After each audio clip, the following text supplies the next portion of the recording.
Before we dive in, here's another show you can enjoy in the True Story FM family of entertainment podcasts.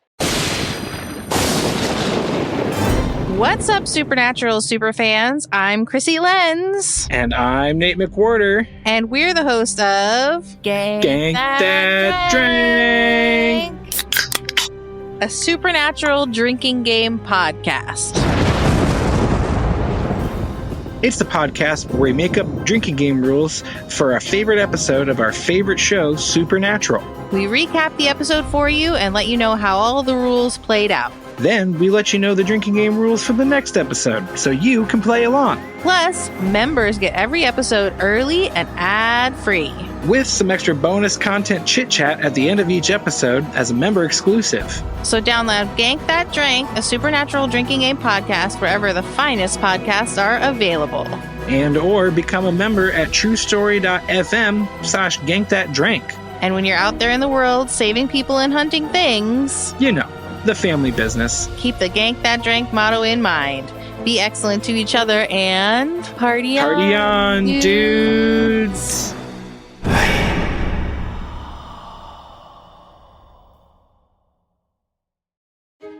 Ever wondered what happens when a Zoomer who grew up on the Clone Wars, a millennial Anakin defender, and a grumpy old Gen Xer walk into a cantina to talk Star Wars? Then we've got the podcast for you. Star Wars Generations is a place for fans of all backgrounds to come together, talk about why we love the franchise, and what we can learn from each other. With so much new Star Wars content coming out, we take a deep dive into all of it. We talk stories and characters, what we learn about the Force and the Empire, Republics old and new, and how each story adds to the larger picture. Besides episode-by-episode coverage of the new shows, we've been going back to watch the movies in release order. We talk about Star Wars novels and video games, along with fan content and cosplay. And with each episode, we're just starting the conversation, and we hope you jump in. We'll read your feedback, answer your questions. We've even had full episodes dedicated to questions raised by listeners like you. You can find us under Star Wars Generations on your favorite podcast app, or by going to theethicalpanda.com. May the Force be with you. Now this is podcasting.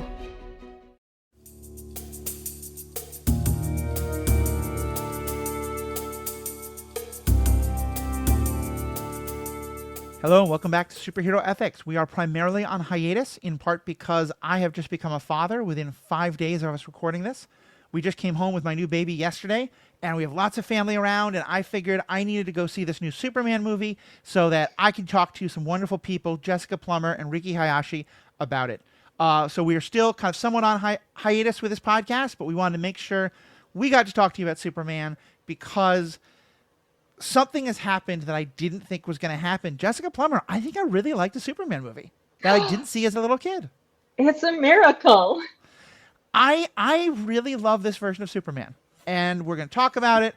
This isn't a movie review podcast. It's an ethics podcast. This movie has a lot of great ethical questions to discuss about completely hypothetical and some that are real-world parallels. But let's just kind of start with, for you, Jessica, you're not even a fan of the Christopher Reeve movies the way I am. How did you like this movie? You're right. I have never seen a Superman movie that I thought was a good movie. I've seen many good Superman actors, but I've never seen what I thought was a good Superman movie until now. Nice. I loved it. I thought it was wonderful. I walked out of that theater just so happy and just feeling so upbeat and joyous. And I thought I was going to like it, but I didn't realize I was going to like it this much. And I've just been riding that high ever since. That's awesome. That's awesome. Riki, what about yourself?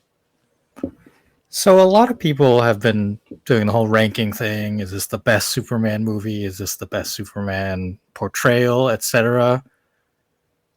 These movies are like talking about Christopher Reeve Superman. These movies are almost 50 years apart, like literally a lifetime. And so it's very hard to compare. But I think in terms of impact and meeting the moment of society, they are both perfect for the time that they were created.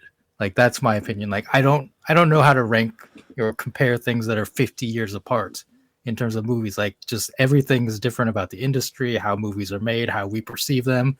Yep. But for like what we needed from the Superman character, this in 2025 is just perfect, just as it was in 1978. That's how I feel. I think that really works. And I'll say I went back and rewatched the first of the Christopher Reeves movies, but I'd seen all three of them pretty recently. Well, I say There's all three four. of them. I know there's technically a fourth, but Four is better than three. I love three in it's Ooh. awful and campy, but really a lot of fun kind of a way. Less said about that, the better, perhaps. It's kind of like the Rocky Horror of Superman movies. That's a terrible comparison, but you know what I mean. And I will say, I have recently been watching what I think is some of the best superhero content I've ever seen, and certainly the most emotionally intelligent show where the characters have the highest level of emotional intelligence I've ever seen on television, which is Superman and Lois. So the last of the CW shows that just ended a year ago. That show is amazing. I love that version of Superman. It's Superman and Lois in their like late 30s, 40s, raising two teenagers in Smallville, and like it's fantastic. And I really love this version of Superman as well. It had hopeful. To me, more than anything, and I'm going to try and make this a comparison of difference, not of better or worse. I am glad that Man of Steel is a movie that a lot of people really love. To me, it made me realize why even that title feels wrong, because in this movie, for me, his fighting ability, his being superhumanly strong, his being a Man of Steel, is probably the least important thing about him. It's his hopefulness, it's his goodness, it's his... As someone who grew up in punk rock scenes, he is not punk rock, but he thinks he is. And, you know, there used to be a t-shirt that said falling in love is totally punk rock. And now it's being nice is totally punk rock. And that I can totally agree with. And I just... It just was really hopeful, you know. And Jessica, to me, this was the movie you'd always told me about like Superman being the antithesis of the grim dark and all that. Yeah, it really, like, I want to take everybody to the theater and point at the screen and be like, this is the guy. This is why I love him so much. Like, I feel, I'm like proud. I'm like, I loved him hard enough that this movie got made. Good job, me. Yeah. And I think Man of Steel, like that title of Superman, is fine. But to me, the contrast is that in that movie, Man of Steel, that embodies power, and especially like punching power, right? Like he and Zod are just like constantly punching each other through buildings. And in this movie, I don't even know if they use the phrase Man of Steel, but if I were to try to embody what that phrase means to this Superman, it is his ability to shield people, to use his Man of Steel body to protect. Yeah. Yeah. No, I think that makes sense. And for me also, it's and we're going to get into spoilers. We probably already had some spoilers, but this is not a spoiler-free discussion. We're going to be talking a lot about the details.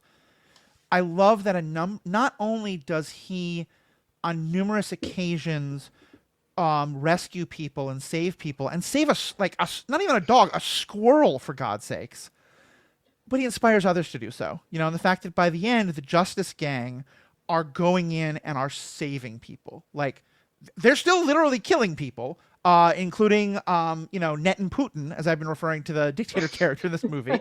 And like that, he's not inspiring them in that way. And I think that's just fine. But like the fact that Green Lantern guy, what's his last name? Gardner. Winds up like protecting and putting up a wall between the two nations, and saving the little boy who's holding the Superman flag and Jodhpur. And clearly they're inspired by Superman. I just loved every bit of it. Yeah, I think the movie got so much about the characters, right? And one of those things is consistently, like, it's not that other people in this movie aren't good, and it's not that other people in this movie aren't trying to do good. Like, the Justice Gang, they're not villains. They're not, like, they are heroes. They are stopping kaiju and saving people, but they are inspired by Superman to be better. Lois is inspired by Superman to have more hope. You know, all the staff of the Daily Planet, they are all good people doing the right thing, but every single character who's not an outright villain is inspired towards goodness by Superman. And then you have other characters like Lois. Lois's role is to speak truth to power. And she repeatedly does that over and over again with Clark, with the Justice Gang, with her expose. Like, those through lines of the characters are so clear, and they're so just correct to what the core of those characters should be. Yeah. I'm going to push back one small part, because there's one character whose ethical decision making, he's positioned as a hero, but I need to know, what do we think of leading someone on and letting them think you are ready to commit to them romantically for the rest of your life in order to get them as a source? Because I think Jimmy Olsen is a player in this and a honeypot, and he's great at it. But like, I was like, oh, Miss Techmocker, you're not going to find true love. I'm so sorry for you. I will say this is the first movie ever that has known what to do with Jimmy Olsen. They've never, like, in the movies, usually he shows up and he's like, and I'm also here. And then he leaves for the entire rest of the movie. And this one was like, okay, why is this guy in this movie? And I appreciate that. I will also say, Jimmy gets action in the comics. Yep. Jimmy's got a list of girlfriends as long as my arm. Okay. Very accurate. Good for him. I get it. I will admit, I really liked the reveal that Eve was the whistleblower. I did not. Yeah. And I thought the first time, like, we see that she's super into him and he's not into her, it was funny. When we kept getting that joke, I was like, this just is starting to feel mean-spirited in a movie that should not be mean-spirited. So that joke did wear a little thin for me. On the ethical front, though, I do think that if the entire planet is about to be split in half, it's okay to leave someone on. I think that's a case where the ends justify the means. You know, he's a lot better than James Bond about it, so we can give him that. And I do say, I thought, I agree with you. I thought it felt like a little misogyny to, like, you know, have that repeated joke. But the idea of her being this very attractive woman who's kind of played off, like, on the surface level as a stereotype, I think, that a lot of people have of, like, the female influencer, you know, who takes all these selfies and gets, you know, like, simps, as the term would be, you know, to follow them. And the fact that she uses her, like, look at how sexy I am selfies, always taking them with, like, the important documents in the background as, like, some spy level shit. I was like, oh, Tessmacher's brilliant. I love this. So yeah, I was all for that. Yeah, and you can tell how good she is at this from the very beginning when she takes the selfie at the perfect time, timing it with Superman falling from the sky, right? Like, she gets him in the frame as he's falling. So her selfie game is super on point. Yeah. And even when she's thrown in prison, Lex still does not realize what she did. He thinks she was just texting another guy.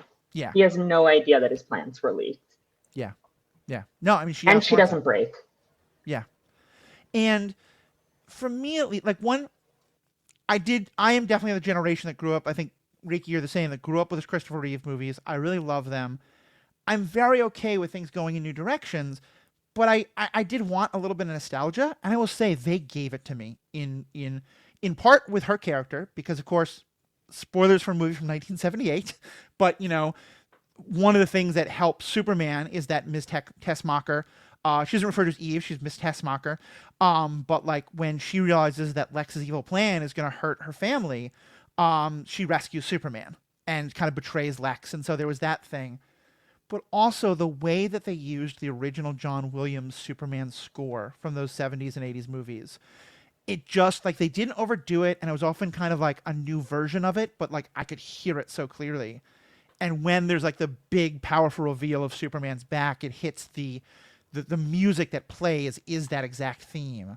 It just, Riki, how was that for you? Like, it felt to me like it was really saying, we are paying homage to Christopher Reeve and all the versions of Superman over the years while still doing our own thing. Yeah, how I feel about this is that some people might feel like it's like pandering to nostalgia, but in my opinion, it's that John Williams is a generational talent. Yeah. And what he has done in terms of scores for movies is just, like, in the DNA of the movie industry so deeply Yeah. that at this point, to have Superman without hints of that melody feels wrong. Yeah. And so like he has just added that to the mythos of this character. And I think it's the same with Star Wars. Anytime you hear that Imperial March, you're like, this is a bad guy. Yep. And like so many other movies, it's just his music is so integral to their DNA that to not use them is kind of criminal. Yeah, I think this movie does a really good job of taking, I mean, it definitely synthesizes a number of Superman sources. There's a ton from the comics. There's stuff from Smallville for sure. There's a lot from the Christopher Reeve movies. Like, it's in conversation. It has a lot of very strong DCAU vibes. Like, it's in conversation with Superman's sort of entire multimedia history over the course of 87 years. But I think in particular, it's particularly noticeable with the stuff that it's taking from the 1978 film.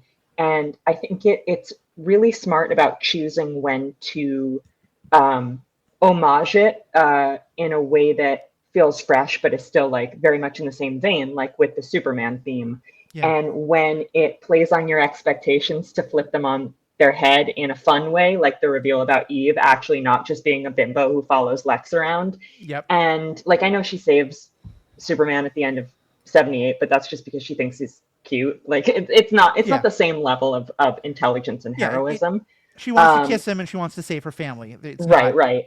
And then there's times that it really contradicts what's laid out in 78 in a way that I think is really important and really powerful. And I'm thinking specifically about, like, the Fortress of Solitude existed in the comics for a long time before the 1978 movie, but that's the movie that made it like a crystal structure. And that's the movie that introduced the idea of holograms of Superman's parents talking to him. And this movie takes that idea and absolutely reverses it in a way that I really, really loved and I thought was desperately needed as you know, in a Superman story. So I think James Gunn was very smart about how he used what he was taking from that film. Like, to me, one of the most powerful visual cue references was it is an intergalactic thing instead of just the San Andreas Fault, but there's a literal fault line going through the movie exactly like there is at the end. I mean, Lex's whole plan is still a real estate scheme. He's still a real estate scheme. Although there's no Otisburg, which made me a little sad. There's no Otisburg. No, but there is an But we got Otis. We did get Otis. We did get Otis. Let's talk about what you brought up, because I think it's one of the first interesting ethical issues. In a lot of the versions of Superman that I've seen, there's this sense of his parents imbued him with all this sort of moral teaching, and that Ma and Pa Kent echo it. And here, as you said, it's really not that. The Kryptonians were sending him. They have a benevolent idea. It's not like, you know, some of the stuff of like, you know, go repopulate Krypton and kill all the humans, but it's more kind of like Red Sun. If anyone was seeing that, it's we want you to rule the people of Earth and help them through, you know, force and kill anyone who gets in your way because you're superior and better to them. What was your guys' take on that? As like, I think you're right. It's new. It's fresh. It felt very, like, I think I liked it, but it was so jarring to me because so often, I think one of the things I've always really liked is the idea of this immigrant story of, yes, he learns these great values from Ma and Pa Kent, but they echo what he was learning from his homeland, from Krypton. How do you think I felt about that being so turned on its head? I have a lot of thoughts, but Riki, do you want to go before I just hog all the... So correct me if I'm wrong, but this is an element they've kind of borrowed from Smallville, right? This idea that Jor-El's message is more of a, we want you to rule over humans. It's in Smallville, and I think you see like something similar in My Adventures with Superman. Not Jor-El specifically, but Krypton is like a very aggressive warmongering culture. Interesting. Right. Interesting. So for me, I still think there's the element of what he inherits from his Kryptonian birth parents.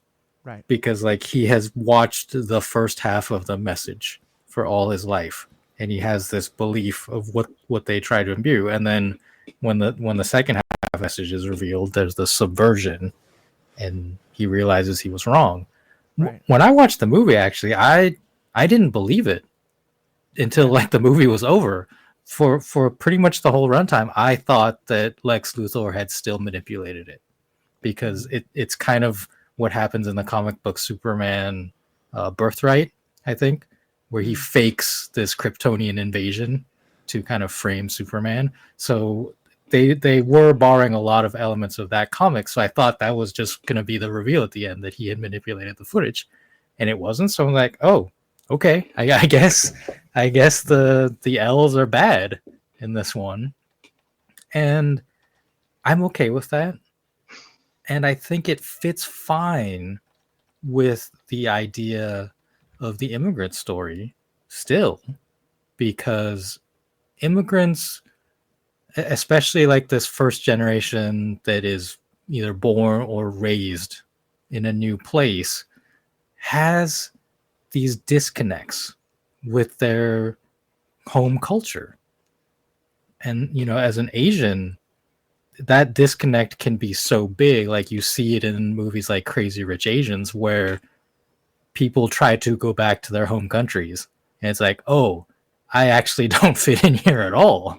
And so like that's, to me, like that's the culture shock of the immigrant story that Superman is feeling in this, is like, oh, like everything I thought I knew about my home is wrong. Like everything that like I thought growing up is wrong. And then to connect that back to the Kents, I think, is the most powerful thing about this story. And just like one of the best scenes in the movie is like his talk with Pa Kent. Mm-hmm. Yeah. Quote. Go ahead, Jessica. No, go ahead. I was going to take it in a little different direction with the Pa Kent quote. So please go ahead. I was going to say, they took so much from Superman Birthright, which is written by Mark Waid, that at one point you literally see a street sign that says Wade Street, which made me really happy because he's one of my favorite writers. Nice.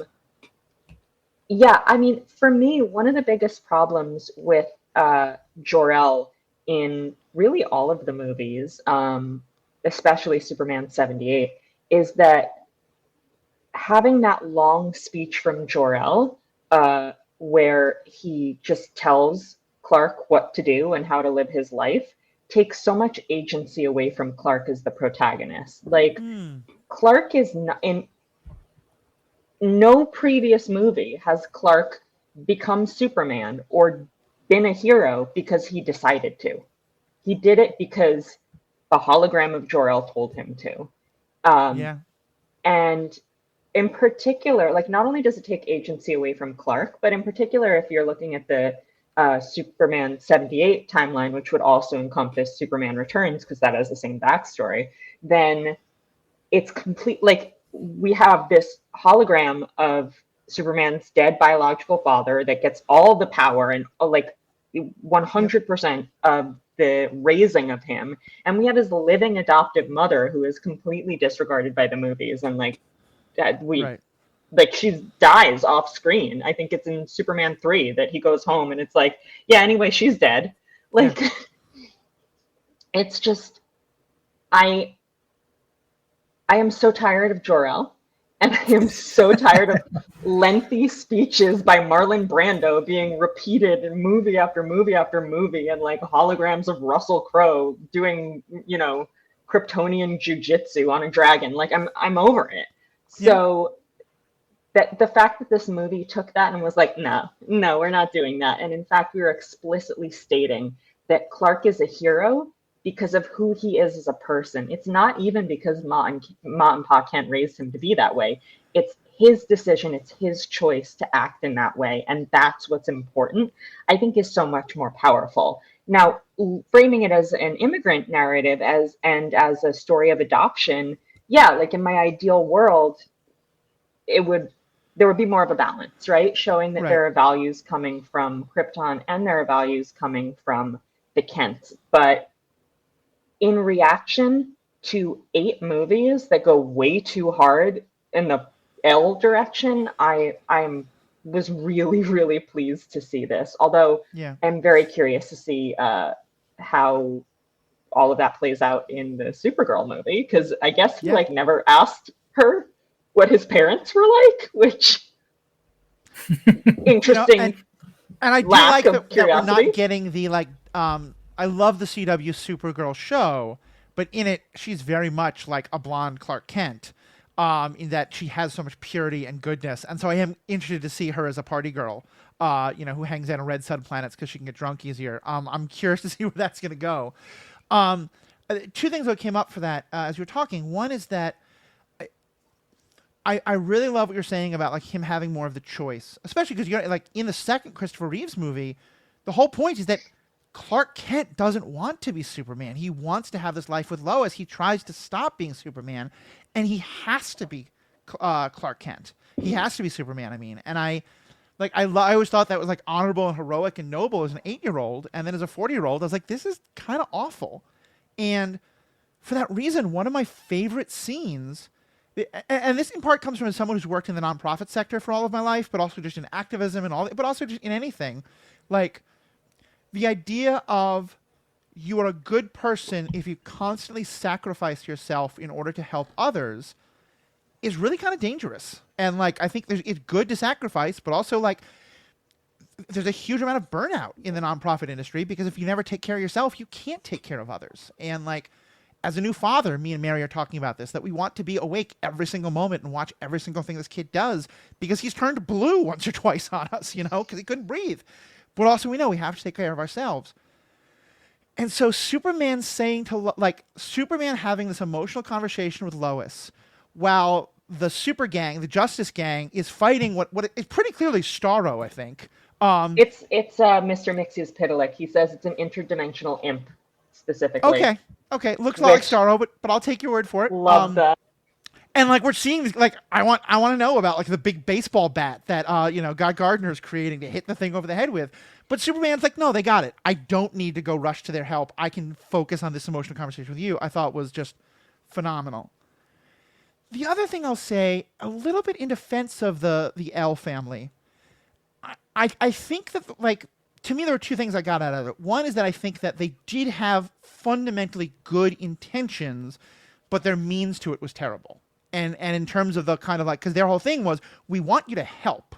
Like we sent you to, they say they sent you to a planet where you can do the most good, but it's these sort of like might makes right, what's the one where he puts like all of Metropolis in a bottle? Brainiac puts puts the city of Kandor in a bottle. Right. What? Oh, Superman Unbound? Is that what it's called? No, it's something, because the whole point is that like Superman kind of like decides to become kind of a benevolent fascist and like rule everything. Well, he becomes a fascist in Injustice. There's a lot of stories where he becomes a fascist. There's a lot of bad Superman stories. But yeah, the idea that that's what the Kents want, which is not good, but is also not like ruling for. He's certainly not Lex. He's not doing it for a real estate scheme or for something like that.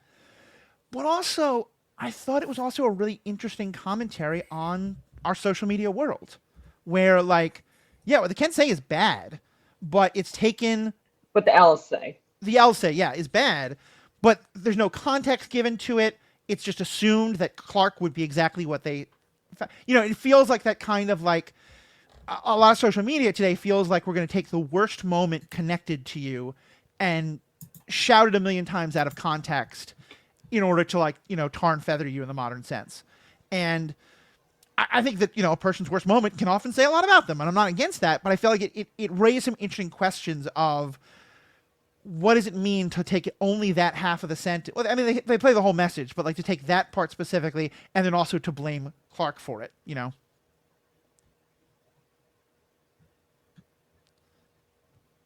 Just going back to the scene where the Clark and Lois are in Clark's apartment and the Justice Gang is fighting Mr. Mxyzptlk, which was my favorite scene in the movie. And brilliant. It was, everything about it was so good. Like the Clark and Lois conversation was so good. The gag, the recurrent, like that was a case where a gag kept repeating. Like every time you saw that thing out the window, it was still funny. And the longer it went, the funnier it was. But also like Clark saying, maybe that's the real punk rock, made me cry. Like, Yeah. I loved absolutely everything about it. But one of the things I love so much about it was, like, as you said, yeah, like he can take a beat and not go fight that thing because it's handled, and that's important for like self-care. But also, he can take a beat and not go fight that thing because this movie takes place in the DC universe, and it feels like it takes place in a larger universe. Like, Yeah. a kaiju shows up and nearly tramples buildings, and that's just kind of Wednesday for them. Like, Yeah. this just feels like a movie that exists in the middle of something. Like, there was Superman stuff before this, there was Superman stuff after this, there's all sorts of heroes. It's like a really fleshed out world. And even though I think that means it's kind of an overstuffed movie, and like I'd like to see Lois get more screen time, I think some of the ethical questions we're going to talk about don't get really thoroughly explored because the movie had to be over. Yeah.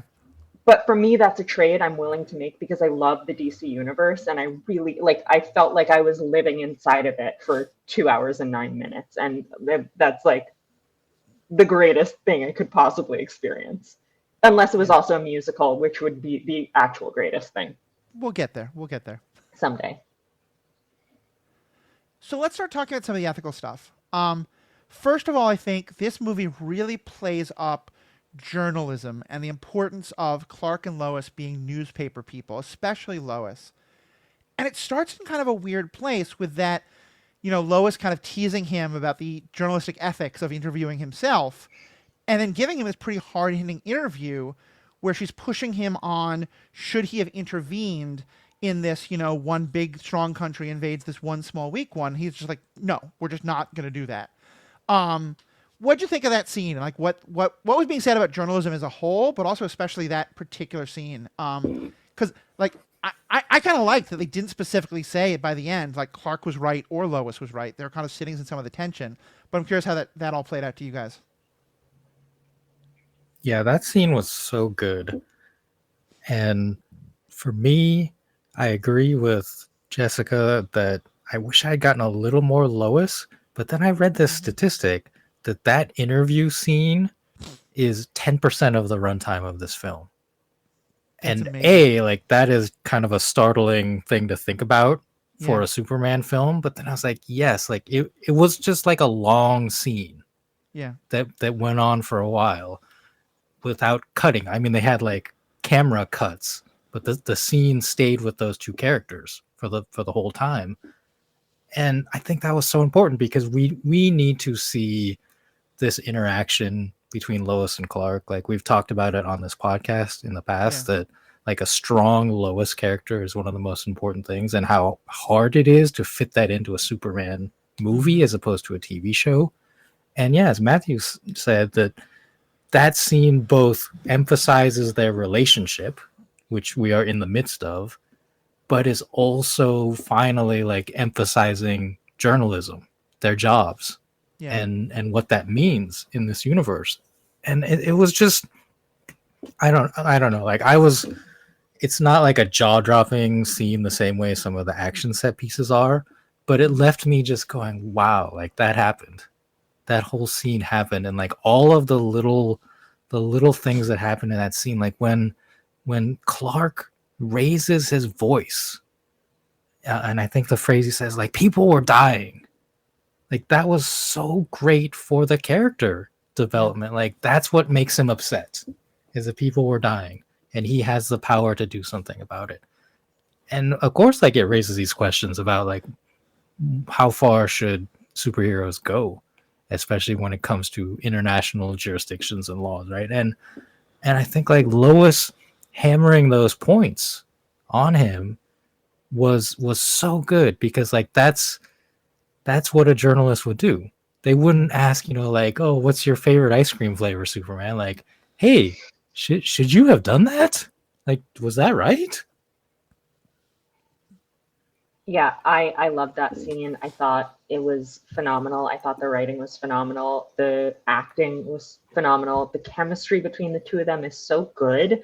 The way that they kind of like talk over each other, and it's like, yeah, of course you two are journalists. Like you can't, neither of you can like shut up or let it go or stop arguing for 2 seconds. And I really loved that, like we saw him getting more and more flustered and like saying things and then going, wait, no, that was off the record, and turning the recorder off and just like being really like he was not prepared for this conversation. And he doesn't handle it well. Like he's kind of being a big baby for some of that scene. And it never feels like, it never makes him unlikable. It just makes him feel really human and much more like accessible and relatable as a character. And especially, like you said, like ending on that like mic drop of people are going to die. Like that's it. That's the end of the story for him. And so even though he did not think this through, and even though he is not handling being questioned about it well, you can't like, I don't think that scene is about, I agree, it's not like he's wrong or she's wrong. You can't argue with the importance of his point, even though Lois is also making valid points. And it just felt like it was such a good scene for showing why these two work, even though they're fighting, because they have such a good balance. And because, you know, her pressing him to question like what he's doing and why and how he's doing it makes him a better superhero. And it's so interesting. Okay. It's so interesting to me that she calls him out on, I think she used the word torturing the president of Moravia, right? Like pushing him up against a cactus. Yeah. And by the end of the movie, Hawkgirl straight up murders that guy. Yeah. By dropping him from a high altitude. Well, and I want to get into his character and Moravia and all of that, but just focusing on that one scene, because you're right. Like for me, I think we could have done a whole episode just on that one scene because it captured so much. And I'm going to try and just like rapid hit a bunch of things you guys have said, but please stop me at any point. First of all, just like we've all talked about how we love rom-coms, and Jessica, you've said that like the best Superman story is a rom-com, and I wanted that out of this. But I think especially, like, as I said, in Superman and Lois, they are an established couple, but there's still a huge amount of romance. And that show helps remind me that I don't like that most romance on TV is just the courtship. And then once you're done with the courtship, either they have problems or we just forget about them. And at first, when they were kind of like flirting in the office and maybe she doesn't know who he is, I was like, oh, we're going to get this again. And so it was quickly revealed she knows his secret and they are already dating. The courtship is over. We're now in the, like, can this work as a relationship? I loved that. I was so happy for it. And you're right. It felt like some tension. It felt like I could see, like, they're not sure if they're going to make this relationship work, but they have so much respect for each other. They're pushing each other. And yeah, that interview hit me on so many levels. First of all, like, I already loved that this isn't an origin story. It's instead like a milestone movie. You know, it sets up so well. This isn't the start of Superman. This is the start of him being challenged, because this is the first time he's ever lost a fight. And that interview with Lois felt so in the same vein. You know, this is the first time he's really been questioned. And I am always the cynic. I am always the one who doubts Superman's hopefulness. And so during a lot of her interviewing with him, I was like, yeah, you're right. It's not good for one random guy to decide what foreign policy of the world should be. And then I support all of the things Lois is saying until he says, but people are dying, and that should just be the flat out part. And it reminded me of how frustrated I am with so much of modern journalism, where it's just always, we got to have both sides, and we can't be inspired. We always have to look for the cynical. We always have to look for the dark side. And I really loved that it just sort of sat in that tension, like, you know, of like, you know what? Maybe it's not the best thing for all these other reasons for Superman to decide foreign policy for other nations, but damn it, people are dying, and so he's going to do it. And actually, I'm pretty happy he does it, you know? And I just, watching the evolution of journalism in this movie, watching his evolution, watching her evolution, to me, that one scene captures so much of all the things I loved about it. Well, that argument, the thing I keep coming back to in the context of that argument is Civil War, the movie, which in a way sort of revolves around a similar question, which is, can these American superheroes go into a foreign country and do whatever they want? Right. Or is that not cool? And it's, I mean, essentially the same question, but it's framed so completely differently for a number of reasons. But like, Right. first of all, it's one thing for Superman to say, I'm not representing America, even though he is a resident of America. Right. It's another thing entirely for Captain America to say, I'm not representing America. Like, that is just like, Right. Steve, there's no plausible deniability there. Yeah. This is nonsense. And there's also a difference between, well, we went into this foreign country to be superheroes and we actively caused harm while we were there, and Superman went into this foreign country and stopped harm, and then a guy followed him home and caused harm. Like, he can, like, it's not fair to hold him I mean, I guess somewhat, but like, it's not really fair to hold him responsible for what somebody else does. Yeah. Like, if you try to save people, I'll come threaten people where you live, is like, responding to that is just obeying in advance.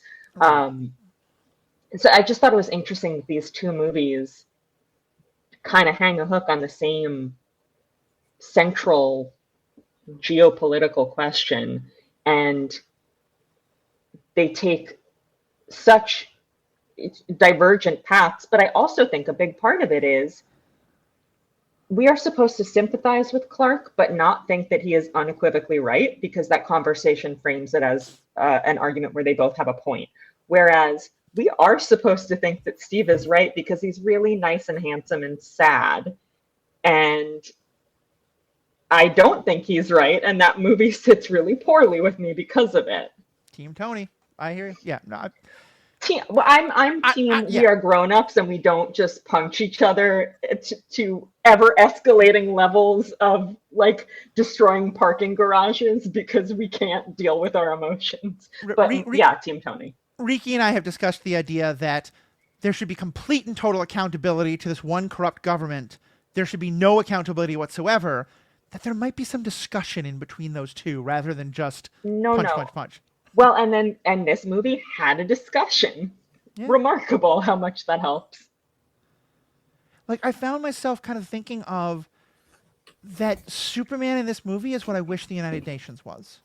You know, something that isn't a nation state telling other nations what to do, but just an overall body that's just like, no, you're just not going to do this. This kind of slaughter, this kind of genocide, this kind of, you know, literally just stealing from another nation for your own financial gain or your own political gain or whatever it is just not okay. And to me, the movie had, like, as someone who's very politically invested, I'm really frustrated. Like, I'm the person who wants to go 10 levels deep with the analysis, but I feel like this movie was kind of challenging me on that and kind of reminding me of a place of, like, sometimes it's hard to go into 10, 15, 20 levels of analysis when people are literally dying. And even if it's not the best, like, if you can put something in between the two people and say, stop shooting them, that's what you do, even if it's not perfect, you know? All right. So we're gonna talk about these fictional nations now. I think that's where we're going. Sure, let's do it. In this discussion, like, watching the movie, I was just like fine with everything. But in this discussion about the situation, looking back on the movie, like, I have a lot of problems with how this has been framed because we are not given any context that I recall as to like who these nations are and why they are doing the things they are. Like, we're given a very weak caricature of a dictator in the president of Moravia, and it's like, obviously he's the villain because of like the way he is, and then obviously he's the villain because he's working with Lex Luthor, the villain of the movie. But nations are complicated, and I do think like they oversimplified it to manipulate our emotions, and it works. It absolutely works, because when that kid raises the Superman flag in the middle of a battlefield, like, someone save that kid, do something, like stop this, right? Like, and that's fine. Like I have said in the past that I'm okay being manipulated in this way. But here on this podcast, like, we got to talk about the fact that we don't know anything about this fictional geopolitical situation. And to some degree, I'm okay with that. And I like the fact that the DC universe has fictional nations and fictional cities, because it allows us that separation from our real world. And I think that's absolutely very important here, because we can just be like, yeah, Boravia is just like this comic, like literally comically bad, evil nation. And we don't have to sit with that too much. But when you have situations like Captain America Brave New World, where Japan, like I was sitting there watching that movie going like, why is Japan in this movie? Like, why are we the questionable like bad guys, or like the opposing the US? Like, we're supposed to be allies. And I was like, I wonder if they wanted to use China as this like Asian opposition, and then at some point just decided we can't do that because China would be mad, and then like ticket sales. Yeah. Right. So they just decided to pick on Japan. It's like, okay, fine. But that's like the level of complication when you use real places and real names and nations. And I'm glad this movie can just ignore that and be like, Boravia bad. So that's my entry point into this discussion, is like, I think it's great that we just had this fictional conflict. I will just say I've never been as aware that Metropolis is literally New York, as someone who grew up in New York, as I was in this movie, down to the Justice Gang hanging out in what is quite literally Penn Station.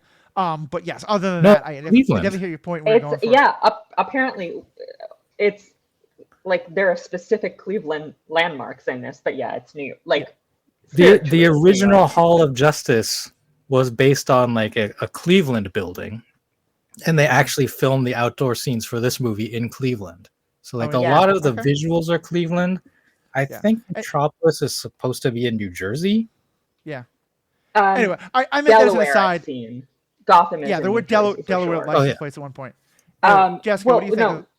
Real quick though, Matthew, you like this. The building that Luther's little flying headquarters is like kind of the middle of is a real building in Cleveland, and it's apparently nicknamed the Batman building because it's got the pointy little ears, which is pretty funny. Yeah. I mean, I think it's a very hard needle to thread, right? When you are talking about superheroes and geopolitical conflict in general, but really anything that has a bearing on a real world problem that is causing harm. Because on the one hand, if we aren't using these larger than life figures to talk about real, meaty questions, like if we aren't using figures that are meant to represent justice to talk about questions of justice, what are we even doing here? And like, what's the point of this podcast? But if we get too real about, like, if it gets too specific, especially with a character like Superman, it can feel disrespectful. Like during World War II, Superman was created in 1938, so the U.S. wasn't part of the war yet. And after the U.S. joined the war, they had to do they had to acknowledge that like Clark Kent is of, an enlistable age, but they couldn't just have Superman go fight in the war and either just like be a private and not accomplish anything, or go immediately end it. Like there is actually before the US joined the war, there is a story where Superman flies to where that war in Europe is happening, and he grabs the leaders of those two nations, and we don't know which ones, and he's like, if you guys want to fight, you fight. Which did the grabbing the president of Boravia did remind me of that. But that was not going to read well when Americans were fighting and dying overseas. So what they did was they have Clark go to enlist, and his X-ray vision accidentally kicks on while he's reading the eye chart, and he reads the one in the next room, and they're like, "Oh, this guy cannot see at all," and so he gets 4F, and he Love can't that. join the army. Yeah. And it's like, it's a neat solution to be like, and that's why he didn't, just immediately end the war. Dr. It doesn't- Manhattan and the war. Right. It doesn't really, bear thinking about too much, but it was like 1941. And so in this case, I think, like you were saying, Riki, like, these are fictional countries, and I don't think we're being invited to read them as close analogs of any real world conflict, because I think if they were, that would be, again, pretty disrespectful, because people are still dying like, Green Lantern is not showing up to put a green wall around anyone in Gaza or Ukraine. So I think I somewhat disagree with you too, but I think it's a really good conversation, and I love that the movie's raising this conversation. And I'm not entirely convinced by my own argument, to be sure. Just as a quick aside, though, Jess, where I thought you were going to go with the World War II stuff, that I think is also relevant as here's why it's a little dangerous sometimes to have the superheroes fight things that are exact mirrors of what is happening in the real world. Some of the most virulently, and Riki probably can speak on this better than I can, but some of the most virulently anti-Japanese propaganda that comes out of World War II was the portrayals of Japanese that Captain America and other superheroes were fighting. And deeply racist Superman covers, mostly covers, not so much in the comics, but they're right. I'm not going to repeat anything that's on them. It's and that's true. awful. My hero, Batman, I know, goes after spies and stuff like that. That being said, I'm always so torn, because I think you're right. I think it is good to have some fictional distance between things. But I do think there's power in acknowledging the metaphorical, like, it makes you think of things, And I think I went into this movie having been told that for a lot of people, they really saw it as a very clear, like, critique of Israel and what it's doing in Gaza with Palestine. I thought that was a good deal, but I also thought it was just as much I made a joke about the villain being Putin-Yahu as like a mix of Netanyahu and Putin, because I also think it's just as much like Russia invading Ukraine. And I think it's clearly inspired by both of those things, but it's not that. And like a point I'll say on kind of your side, at first I was annoyed that the dictator was just clearly a mustache twirling, like rubbing his hands, working with Lex, because that's less realistic. But then later, as you guys are talking, I'm like, that's probably actually better to make it feel like more of a separation. I think the way in which, to me, if I think there's a message about this that is relevant to those situations in the world today, but you're right, doesn't have to exclusively be to them, is like, I think one of the frustrations sometimes, because you're right, Riki, as you said, we don't have all the context in this situation, and there is more context. But I feel like this is the people are dying argument. For me, if a whole bunch of people with mass, very good weapons are shooting people who don't have good weapons, I want to know the context so I can figure out the long-term solution. But I don't give a damn about the context. People are dying. That should stop. And I kind of feel like that was maybe I'm more inspired by that part of Superman than I should be. But to me, that really felt like the message of, is like, yes, the complexity matters, the nuance matters. All the questions Lois is asking him are important. But when we get so locked in to the complexity and the nuance that these horrible situations happen for years and years and years, that's not okay too. And Superman's kind of having what I think is kind of a naive attitude of, people are dying. I don't care about the context. I'm going to stop it. I think you can believe in that message without applying it to those real world situations. I think Gunn is saying, like, I think you should apply it to these real world situations, but whether or not you apply it in these specific instances, that's the overall message that the movie had. And I really like that one as an ethical message for a movie, which is weird because it's so against everything that I've said before in some ways.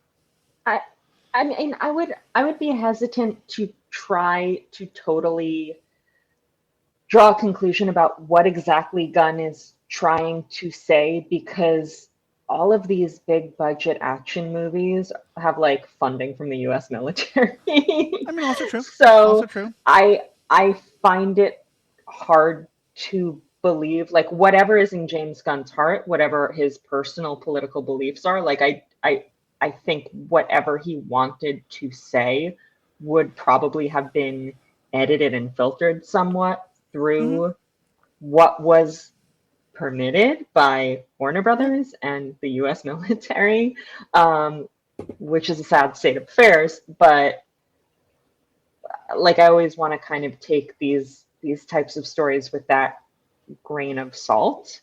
And I think it doesn't change like what we take away from it and the resonance that the messaging has for us as an audience. But in terms of intention, I think it can be hard to parse when you have to navigate those filters. If he was even navigating them, which I don't know. And this is a point, Riki, you've made to me a bunch of times, and I think I've come around on. You're right that like I want to think that's what Gunn's point was. I really should have more of the postmodern idea of like that's the interpretation I got from the text at least, and whether or not that was Gunn's intention is probably a better way of describing it. Yeah, I mean, I would agree with your point that if we break this conflict down from what we are shown from an ethical standpoint, one side, Boravia, has modern mechanized weaponry like tanks and machine guns.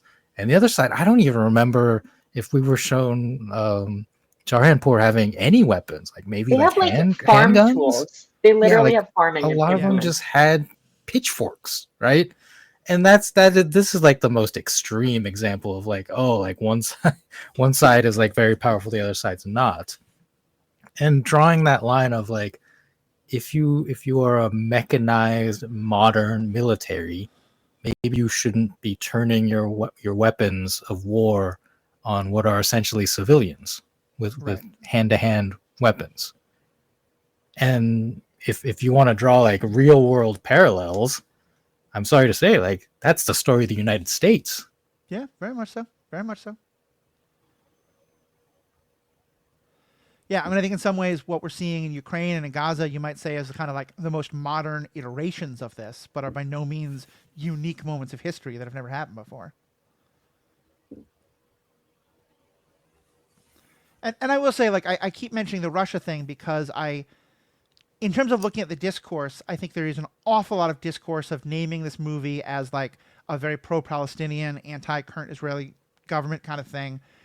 And I see where that's coming from, but I do think that a lot of that is going a little too far. And as sometimes happens, some of it's getting downright anti-Semitic in ways that are really problematic. But like, to me, it felt like, yes, it's a nation of brown people in a desert area. Like, there's a lot of things that look an awful lot like that. There's a map of Jahanpur that looks an awful lot like the Gaza Strip. But then also having like the language of Boravia sounding a lot like Russian, and like the capital city having these literal onion domes. I was like, okay, so this is as much about Putin as it is anything in Israel right now. And I appreciated that as a like, this isn't a one-to-one comparison of anything right now. I think it's just generically foreign. And I think that the impoverished people with no modern technology who need help are generically brown, because those are the stereotypes that American audiences kind of expect and are easy for us to digest. Like, I don't think it's that pointed. I don't think it's that specific. I think we're just grabbing out of the box of, that's possible.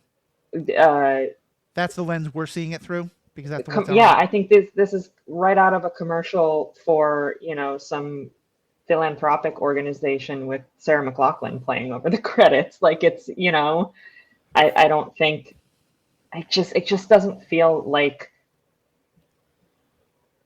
this is the venue for specific pointed political commentary about specific current political events.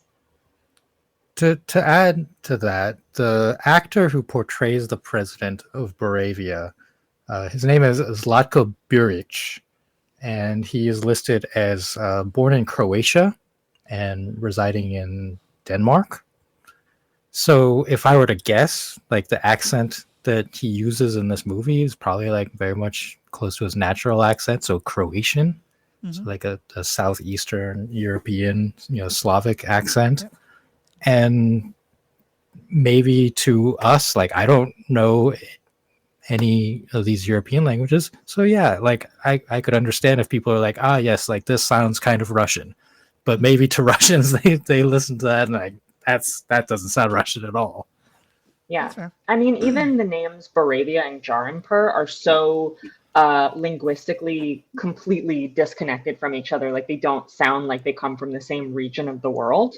Right. And DC has plenty, like Riki was saying, DC has plenty of fictional countries in the comics that they could have used that are not subtle about what they're meant to be. Like, there's a country called Quirac with a Q. Like, they're not subtle. They have tons of countries that are like somewhere vaguely in the Balkans. Like, there were a lot of. So were these two new countries, or were these country names from older DC I believe properties? they're new. I have to dig into it, but I don't remember reading anything with them before. In terms of fictional DC countries, I will say I'm surprised that Jarhanpur wasn't Kandak, because then you still have like this kind of impoverished brown people, but if it's invaded by a mechanized force, then eventually it opens up the avenue of having Black Adam. They might have wanted to get away from that on purpose. And that's, no, because the movie was not, I say that as someone who enjoyed the movie. But that's part of the problem. Like, we can't do it in Vltava because Count Vertigo will show up. We can't do it in Moldova because Sonar will show up. We can't do it in Markovia because Geoforce will show up. Yeah, even the fake nations in DC have too much history. Yeah, they all have a superhero or a supervillain who's like the Grand Duke or whatever. What's the Latin American nation that they make up so they can invade it in the first the second Suicide Squad movie? Oh, I don't remember. I know that Bane is from Santa Prisca, which is another made up. Right. Yeah. Well, with all that, then, let me throw one other modern political situation at you. Corto Maltese, which is from the comics. Thank you. Nice. Are we also going to say that Lex Luthor putting as much invective as he can to say you are an alien has nothing to do with the modern day immigration discussions? This movie is so woke. No, I mean, I'm going to say it doesn't. Like, again, to me as an immigrant, it resonates deeply, but Lex Luthor has been anti-alien, anti-Superman in the comics for ages, like including the President Luthor storyline, which if that happens, then it'll become like even more pointed. But the people who are trying to say that like somehow this is a critique of right now, like the Superman story and Lex Luthor have been critiquing this for decades. So yeah, I was talking about this with a friend, and we were comparing Lex in this movie to Jesse Eisenberg's Lex in Batman v Superman. Yeah, you mean the rich Riddler? Or the rich Joker, I should say. Yeah, it's like, what if Mark Zuckerberg was Heath Ledger's Joker, which is a choice, but that also feels like, he was very clearly cast because he had played Mark Zuckerberg, and he was very clearly being directed to sort of evoke that, like a specific person. And what I said to my friend was, I feel like there are elements of Lex that will make you think of plenty of public figures. Like, there are elements of him that, are reminiscent of Trump or reminiscent of Elon Musk or reminiscent of various other people. But to Riki's point, I don't think it's so much because either James Gunn or Nicholas Hoult was specifically going to those people for inspiration. I think it's because that kind of like small, petty, greedy bully of a man is timeless. And if you dial into that kind of villain, there 20 years from now somebody will watch this movie and go, oh, he's just like, and talk about a current figure. Like Right. it's unfortunately evergreen. Yeah, I get that, and I like. While I do think that the situation with John and Poor and all that is more inspired by current events than you guys are saying. The immigration thing felt to me more like, it's not that they were like, let's have Superman have a pro-immigrant message because of politics. It's that Superman has always had an incredibly pro-immigrant message that just resonates a lot more right now because of the current anti-immigrant situation that we're in. I will say the one thing that I did think was like, oh, this is taken from right now. It's a commentary on right now. Was the monkeys on trolling Twitter? social media? I was like, that is absolutely a commentary on what is specifically happening right now, and Right. it was very funny, and I appreciated And it. a beautiful Simpsons reference, right? Yeah. Oh yeah, I didn't catch that, but that's awesome. Well, and It was the blurst of times. I definitely had, I think, like, first I wrestled with this version of Lex a little bit, in part because I love Nicholas Hoult because he's my favorite Romeo that I've ever seen, which, if any of you have seen the Romeo? movie Warm Bodies, Oh. he's zombie Romeo, but it is, like, he professes his love to Jay while she's standing on a balcony and her best friend is a nurse. It's a great movie, and it's a Romeo and Juliet story in such a wonderful way. And he plays R. And I very much got vibes of the Smallville version of Lex. And I kind Michael of Rosenbaum, yeah. Mm-hmm. who has a cameo I in ca- this. I kind of first wanted him to have more of a high-minded, like he really is scared for humanity. But when I heard his final villain monologue and it's envy, I realized it is so, because you're right, he is small, he is greedy, but in some ways he is just as human as Superman is. And like I felt like that scene of him saying, I'm human, to me it was like very much a kind of like the good and bad sides of who we can be, you know, in that we can be hopeful and inspirational and look for the best. And we also can be incredibly envious of anyone we think is doing better than us. You know, I mean, every time they told me, like, how did my baby score on some particular scale? Some part of me is thinking, like, oh, good, it, you know, better than that amount of babies out there, you know, because we're envious, stupid creatures on some level. And Superman asks us to rise above that. And Gene Hackman will always be my favorite Lex Luthor, and he's a terrible villain. He just wants to get rich, but he's so smart, and I love him so much. But in terms of like the kind of weighty villains we talk about, I really love this version of Lex. I really do. Yeah, I would put him on par with Michael Rosenbaum, if not, like, he might have the edge. I haven't finished Smallville. I've seen a season and a half of Smallville. But like before now, I would say Michael Rosenbaum, there's absolutely zero competition for me. He is by far the best Lex. And now there's competition, like Nicholas Hoult, who, stated that he was taking inspiration from Michael Rosenbaum's performance, is so good. And he has such a perfect balance of humor and menace, where he's always menacing even when he's funny. And then all of a sudden, like when he shoots that guy, when they're in the pocket dimension, like the whole theater recoiled. It was like, even though he does have that creeping menace all the time, you were not expecting it. And it's really like, even though he's at this point already tortured a dog and you know it, like it's a really brutal moment. I thought it was an incredible performance. I was just looking for, it's driving me nuts because I cannot find the source on this quote. There is this fantastic quote about Lois and Clark, not the show, the characters, and why that relationship works. And I wish I could remember who said it. And I'm gonna dig it up after we're done recording. But the person who said this said that the crux of their relationship and why it works is that she's a better reporter than him. Clark Kent can do anything. He's stronger than everybody. He's faster than anybody. He's always been able to best everyone in the world at everything easily. But you can't, like, superpowers don't make you a better writer. It can make you a faster typist. It can help you get sources, but it can't make you a better writer. He can't use adverbs. That line cracked me up. It felt so perfect.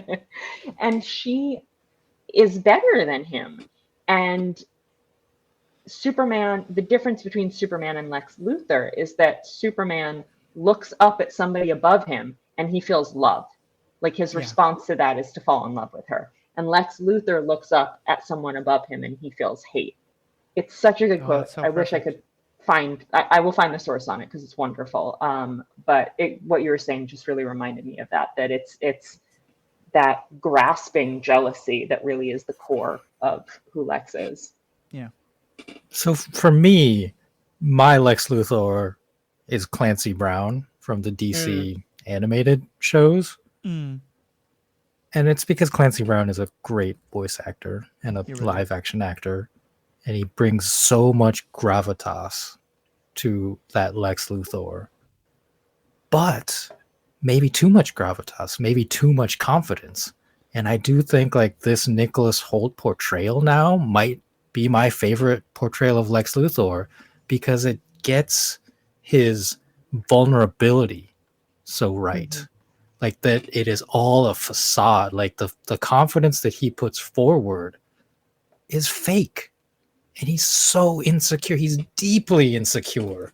And when it finally comes out, when he loses, and it finally comes out, and he sheds that tear, I was like, oh my gosh. Like, this is amazing. Yeah. Because that's what Lex, that like people are like, oh, like Lex would never cry. It's like he was utterly defeated, revealed to the world. I mean, he's not gonna like bawl, but I found that tear rolling down his cheek like very believable. I was just going to say, this is a man who locks up all of his ex-girlfriends in an interdimensional prison. So, like, yeah, insecure is the word for it. Right. Yeah, very much. And in some ways, in that, like, in the same way that I felt like this wasn't an origin story for Superman, but this was a important milestone of how does Superman evolve when he faces his first real challenge. I felt like this is similar for Lex. You know, like this is not. I don't want Lex to be the only villain we get, but I think we'll absolutely get, if we get more of these movies, Lex coming back, being changed from this experience. I will also say that I keep praising Superman and Lois. One of the most interesting villains they have is someone who could best be described as like a biker daddy who's also a billionaire. And it's played by Michael Kudlitz, who's been he's been in a lot of other great things, and he's a really fascinating character.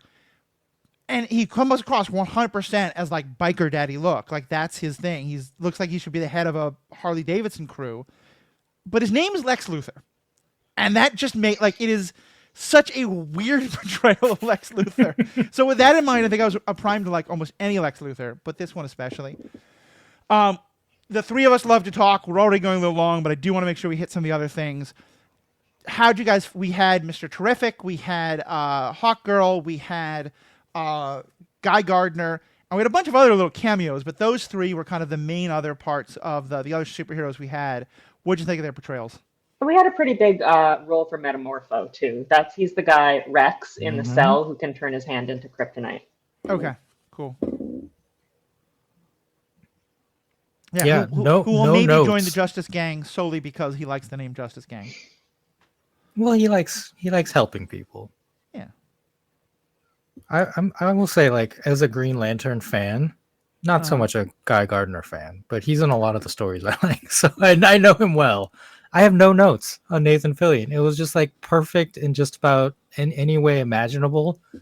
I don't think, like, given the actor's age and kind of like where the character sits in DC lore, I don't think he'll get his own movie. But if he keeps showing up in things and just like doing his like one or two jokes and like being smarmy, perfect. Like let him keep coming back. I loved it.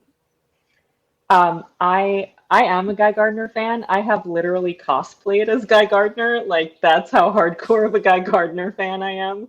And I agree, no notes, absolutely perfect. I don't think he should ever be the lead. I think he's designed to be a supporting character.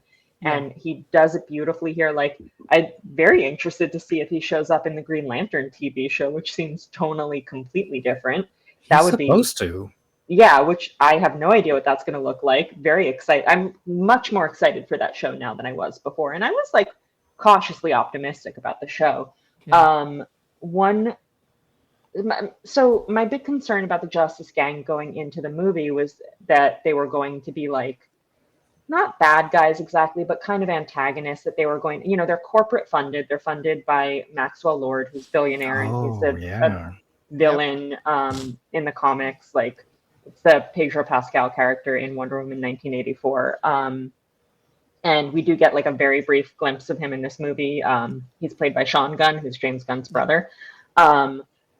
So I was worried that there were going to be scenes where Superman had to fight them because he needed to do the right thing and they were getting in his way. And I didn't want to see that, because I didn't want to see these characters portrayed that negatively. Guy's he's an asshole. Right. That's his whole thing. But I didn't want to see Mr. Terrific or Hawk Girl that way. And they're not. They're his friends. Like, they know his secret identity. They're heroes. They still are inspired to do better because of his actions, like I was saying, but they are heroes. They're good people. And one moment that I really loved was there's a scene where it's after they found out Lex has broadcast the full message from Clark's parents. And he's really upset, and people in the crowd are like yelling at him and throwing garbage at him.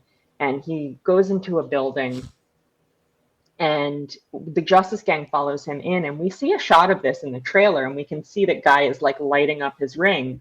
And I think most people watching that thought, oh, they're going to fight.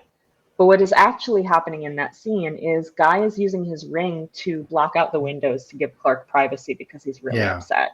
Yeah. And I was so touched by that. And like, Guy is a complete asshole in all of the dialogue, but he also... Yeah, but then immediately, dude, do you have a harem?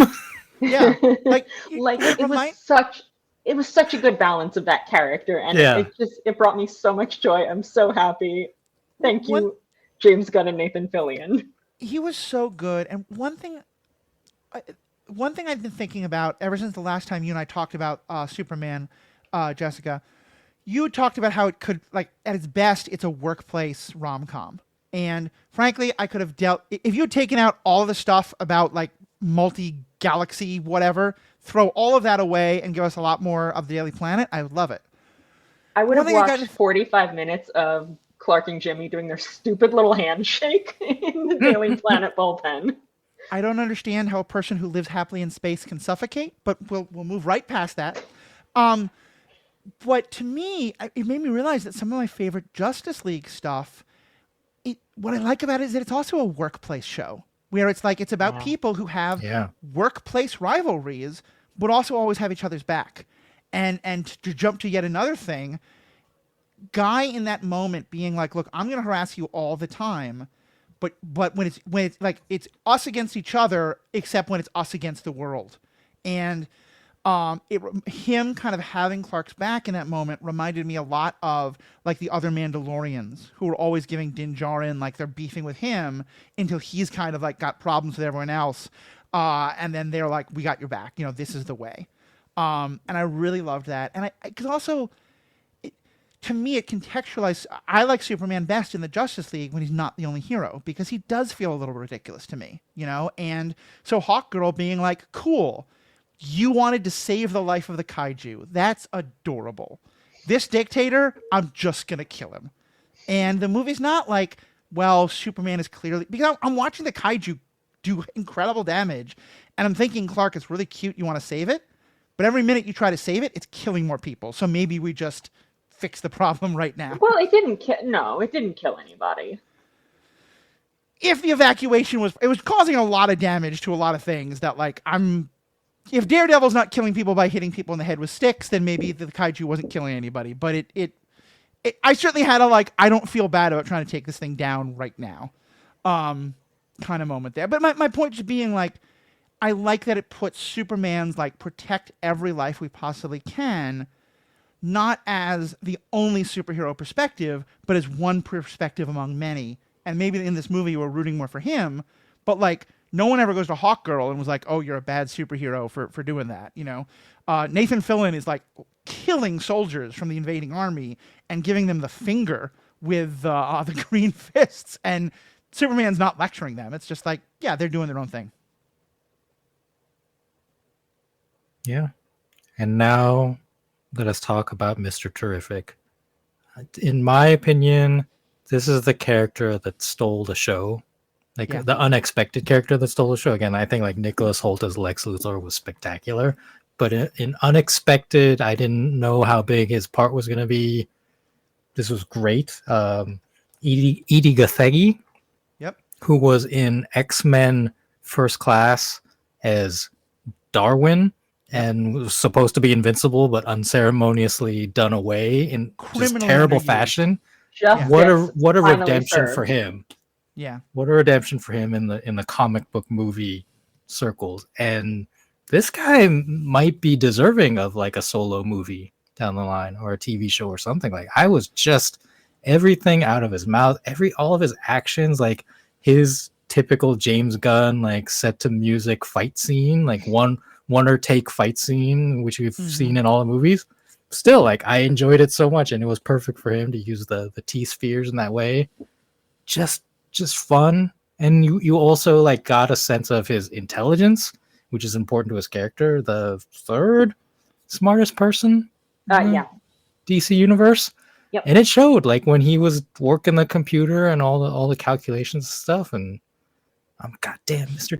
Terrific, like perfect. Yeah, he was great. Yeah. And I know he's been in other things, but I think for a lot of people like myself who aren't huge comic book people, our only point of reference for him is from the CW shows and Supergirl, and it's Arrow actually is the one he most shows up in. And I to me that also felt like a bit of a nice homage to yet another portion of the DC universe that's been out there. Yeah, I think he's the character that people are going to be, well, him or Metamorpho is the character people are going to be least familiar with, and I really appreciated that he got such a chance to shine. He got such a showcase, and it was really like he's a great character, and he's absolutely, I agree, the one who could get a solo movie coming out of this. Yeah, I think there is talks already of him getting a solo TV show. Excellent, I'll watch it. Yeah, which I would really like.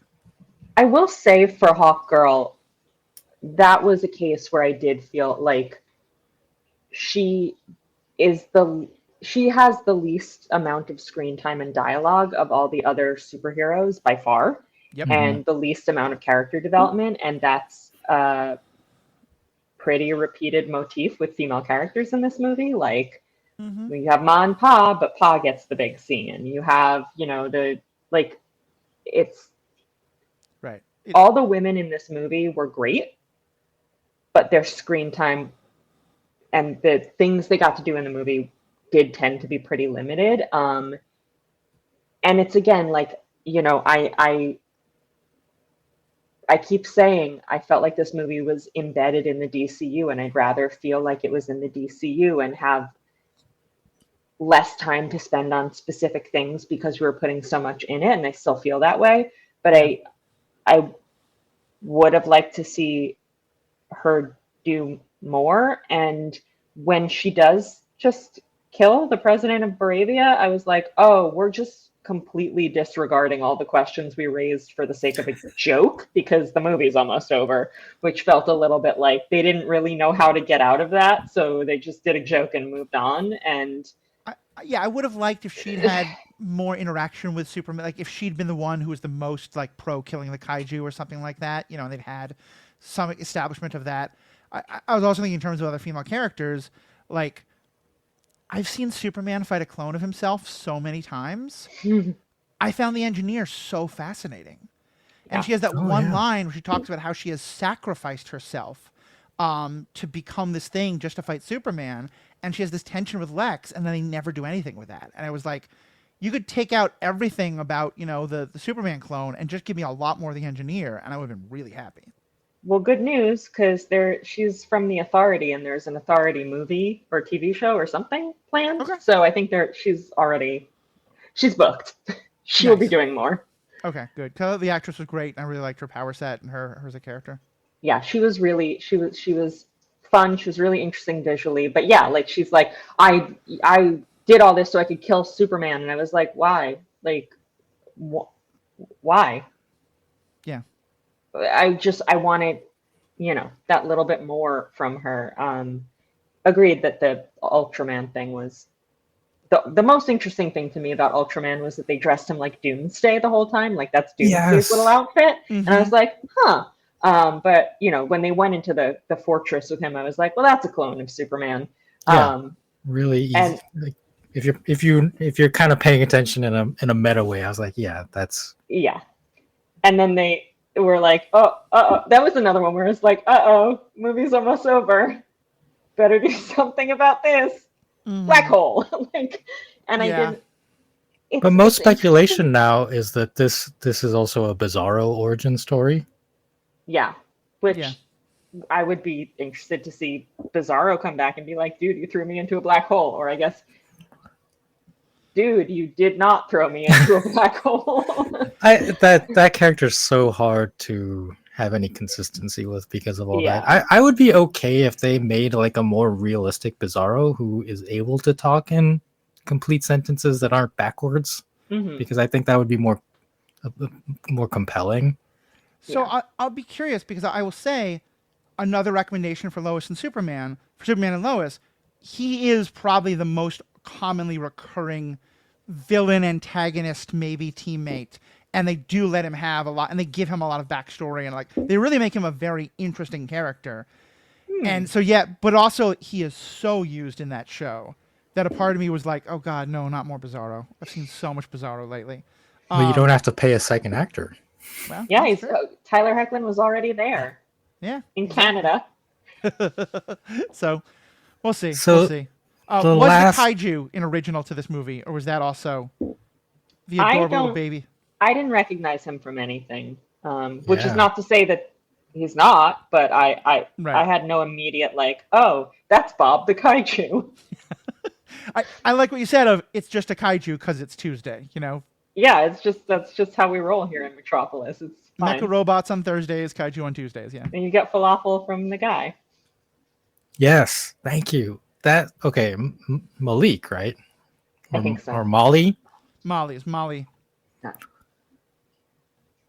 As much as like Mr. Terrific stole the show, that was the like emotional center of this whole movie for me, because like the scene with him where Lex shoots him is just shocking, and I was so conflicted because Lex Luthor cracks a joke right after, and it was so uncomfortable in the best way, because you kind of want to laugh, but you are also like crying in that moment. Yeah. And then to see how much Superman cared for that man and remembered him.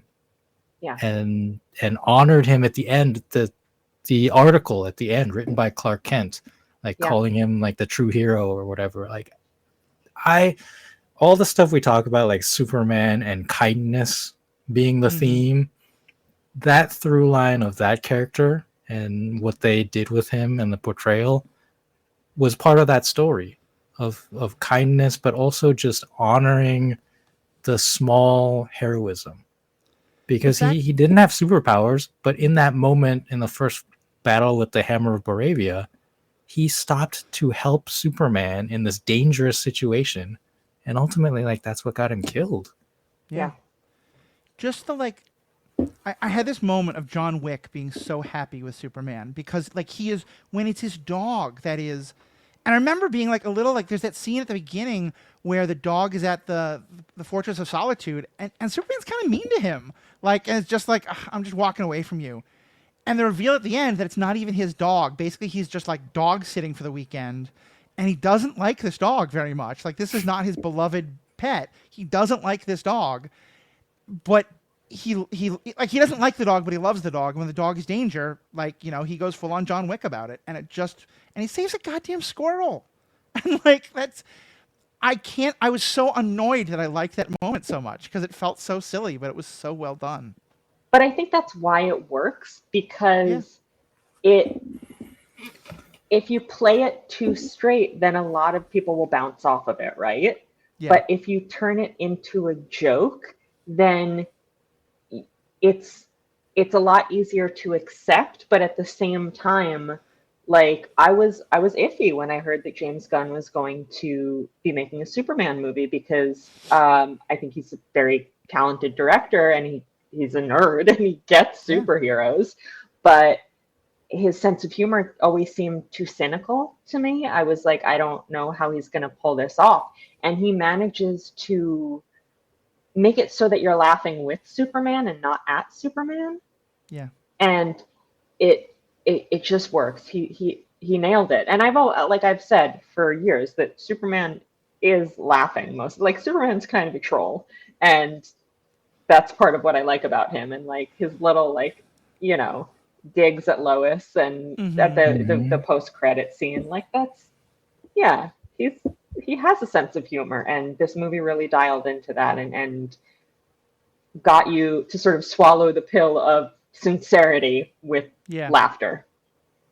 Not you specifically, but a little bit you specifically, Matthew. Yeah, no, very much for me specifically. That's 100% accurate. One of the things that people bring up as like a core memory of Superman 1978 is that Superman saves that little girl's cat who is in the tree. Like that is one of the core things about Superman that you remember that he did. I mean, I think that is the origin of the save the cat trope. That like they talk in sort of writing about hero movies, they often use. Oh, Jessica's shaking her head that I'm incorrect. No, I forget. I own the book Save the Cat by Blake Snyder, and I think it's some Al Pacino movie. I don't. Oh my gosh, Scarface. I don't remember which one, but yeah, the character like literally saves a cat, and like he's a terrible person, but he saves a cat, and so you like him anyway. I don't remember which movie it is. Oh, sorry. But yeah, then in this one. It's like, even the squirrel? It's like, yes, even the squirrel. And that fits so consistently with a Superman who says golly. Like he literally says golly in this movie. And those two factors together is like, this is the character. This is what you get. It's like, oh, I get it now. At one point when he's scolding Crypto, he says, "What the hey, dude?" I keep wanting to wrap up this interview. I keep wanting to wrap up this podcast, guys, but you keep saying more things that I just want to mention. I love that they present him as incredibly wholesome, incredibly sweet, like a nerd in like not like the cool way, but in just kind of like that. Yeah, he listens to pop punk, not punk rock. But also Superman fucks. Like there is some hotness in the scenes between him and Lois, and some of those kisses. I'm like, oh. That we're getting back into CW steaminess here. Like this is, and I love that for him being, and again, that's something that like, there's a big old joke about how Superman has these like romantic getaways that when like the kids are asleep, he like flies Lois to like an Italian villa to make love to her in Superman and Lois. And it's really sexy. And they're both like in their 40s at this point, and it's great.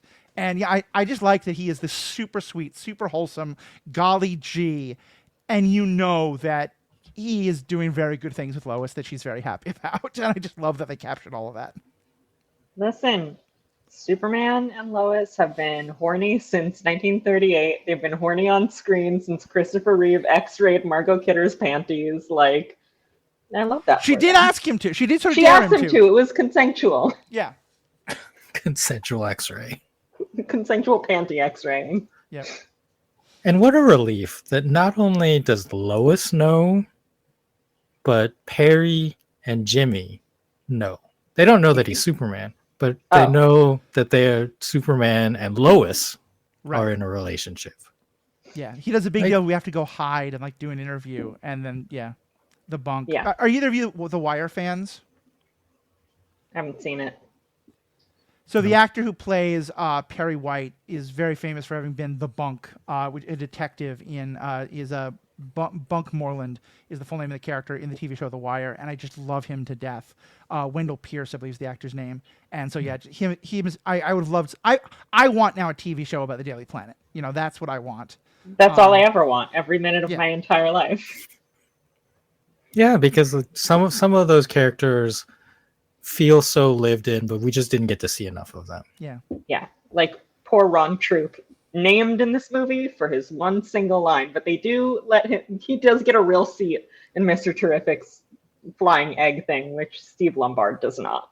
That was such a perfect Steve Lump because Perry is like counting off, right? He's like, how many seats are there? It's like, I don't know, 5 or 6. It's like, all right, Steve, you can come too. All right, I guess we'll save Steve's life. But it if there turns is- out, and that's just like, who put him It's in correct. his place. And while I agree the movie could have been a lot better about female characters, we have very little of Cat Grant, but they don't play her as the, like, there's a lot of versions of Cat Grant I've seen recently. Lois and Clark being, I think, by far the most egregious, where she is just like every bad stereotype of the woman who's at the office to find a man kind of things. And granted, they kind of fixed her a lot already with the Supergirl TV show, but I appreciate it. They're like, yeah, she's very fashion forward. That was also like every stereotype of the girl boss, though. Well, they took her Yeah, into a it's different bad different. direction. She wasn't an airhead bimbo. She was now, the terrible girl boss. She was the Devil Wears Prada kind of instead. But she wasn't terrible because we never saw anything about her. But they didn't take 2 seconds to establish her through some bad stereotype. So I at least appreciated that. Well, and I appreciated that, like, she and Lois, I mean, for her like one line of dialogue, she and Lois are clearly friends and get along because Right. historically, both on Lois and Clark, and it's alluded to on the Supergirl show, but also in the comics, that has been very much like Lois doesn't. Yeah, a rivalry, and like Lois doesn't like Cat because she's too sexy or whatever, and that was not present here, which I appreciated. Yeah, definitely. I'm going to close out by just saying, as someone who became a father literally 5 days before I saw this, there were 2 moments that just hit me so hard. One, I hated everything about the hidden universe, the pocket universe. I just didn't care. The anti-proton river thing didn't seem to make sense to me. But watching that little green baby bounce around and Superman like protecting it so much, as someone who now has a child with, I think my child is gorgeous and wonderful and perfect, and it looks like a little alien because its head is weird shaped, because that's what 5-day-old babies look like. I had so much affection. But really the sort of like message of parenthood that I saw, that I just, my favorite line in the movie is Pa Kent saying, "Parents aren't for telling their children who they're supposed to be. We are here to give you all tools to help you make fools of yourselves all on your own. Your choices, Clark, your actions, that what makes you who you are." I teared up because it was, at first I kind of like grimaced a little when I saw the portrayal of the Kents, because they were very much clearly like backwoods, like, you know, like not sophisticated, almost like at one point I thought they were kind of going for like they might be like developmentally disabled in some way. But no, they're not city folk at all. They're very much like good American, farm folk. That sounds incredibly condescending. I'm a New York City person trying hard not to sound like that, but I just can't not do it. Salt of the earth. Yeah, but like that, I think that line had the most wisdom of anything I heard in the show, in the movie, especially that idea of not, like, so often it's just all praise. The idea of we're giving you the tools to make a fool of yourself. To me, that was so beautiful as well, because it wasn't I think you're going to go be perfect. It was I know you're going to screw up, and that's okay. I don't want you to be perfect. I want you to, I was like, okay, that's the father I want to be. And I agree with all that. And this is where I don't understand the criticism of the idea of Superman as an immigrant story. And it just feels like people are being outraged for no reason without watching the movie and understanding this character. Because what is more American than this immigrant being adopted and being given these values by, as you said, salt of the earth, just like the most like basic American mother and father you can imagine. And because of that, he becomes a hero. Like, why isn't that the narrative of like America is where like we, I don't want to say like as terrible as Jor-El, like as the elves, right? But where we take people and we forge them into something different and new and strong, like I of course I teared up in that scene. Like, it's amazing. And the actor Pruitt Taylor Vince was so perfect. Like, he's this character actor that you've just seen in everything. He's all over the place in these small roles, and having someone like that who, from our perspective of like movie stars, is a nobody. Like, no disrespect, but like he's not Kevin Costner, right? But to have that type of person deliver that message really resonated to me. And I love the casting for that reason. It's like I immediately recognized him. I was like, but I couldn't have told you his name without looking it up. And I can't really off the top of my head like tell you any other roles, but he's just everywhere. Yeah. He's the I love everyman. that scene. I also teared up. I think everybody I know cried at that scene. Yeah. So my first thought is, how thick must Clark's natural accent be? Like, how hard is he code switching all the time? And if Lois yeah. had stayed in Smallville for 5 more minutes, she would have heard it. Because he did not grow up sounding the way that he sounds in this movie. But I actually, to your point, Riki, about like, him being from the heartland and also an immigrant, I actually wrote about this in my undergraduate thesis, how like Superman's origin makes him simultaneously like every sort of American narrative he can possibly be, because he is an immigrant, but he is also like, he is a story of an immigrant coming to America, but he is also the story of a kid from the heartland moving to the big city. Yeah. And he embodies urban and rural and immigrant and native born all simultaneously because of this really delicate juggling act that he's doing. And I think that's, that's getting swallowed up by like the use of immigrant as sort of a flashpoint, but it really is a very multi-layered, he has a very multi-layered identity, which many Americans do. I mean, many people from all over the world, I'm sure, but like that is a huge part of our narrative. Yeah. I mean, I'm not adopted in any way, but like as someone who is grew up in New York City and has a very New York City worldview, and I used to joke, like, to go to Kansas, I would need my shots and a visa. I'm now living 10 miles from where Little House on the Prairie took place. And Minneapolis is a big city, to be sure, but this is much more the heartland than anything east of Pennsylvania. So yeah, I get that. Really glad we had this discussion. I've certainly had a lot to say. Starting with you, Riki, any last comments you want to make? What a movie. Yeah. What a time to be alive. As I said in the opener, how can we rate this against other Supermans, especially like 1978? So distant and so disparate. But to me, this is the best and perfect Superman for this moment in 2025. And as a movie, like, I think it has its ups and downs. Yeah. Like, if we just examine it as a piece of media, but like what this character means to us as just humans, right, goes so much deeper than any one portrayal. And this is just, it did it fulfilled my very, very high expectations in that regard. And I'm just very thankful that it exists and that I got to watch it. Like, it's weird to talk about a movie that way, but I don't know. Like, I needed this so badly. I'm going to respond to that, actually, because, Jessica, I want to let you have the last word as our like Superman expert here. I very much agree with what you're saying, Riki, and I kind of feel like this is a movie we're going to look back on as a watershed moment in the history of comic book movies. And you all know what a huge fan of The Dark Knight I am, and I think that The Dark Knight fundamentally changed superhero movie making. And I really like the change it made, and I think the pendulum swung too far in that direction.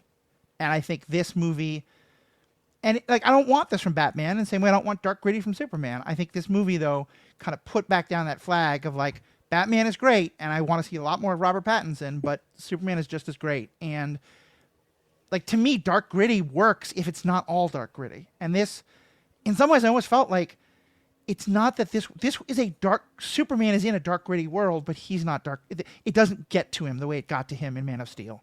And it's a movie with a sense of hope that you don't get in so many other things. So yeah, I think 10 years from now, we're going to look back at this as, I think Dark Knight's a better movie, but I think that it's going to be regarded as like the first, Sam Raimi Spider-Man movie, a real kind of like watershed moment in superhero movies. Yeah. Yeah. I mean, I agree with everything that Riki said. This is, this was the movie we needed. This is the movie I needed. I, I love Superman so much. Sitting here in my Superman t-shirt, like, it's not a perfect movie. We sat here and we picked apart a lot of it. And I think when you do that, when you take the pieces apart and you examine each one, you can find places that are maybe not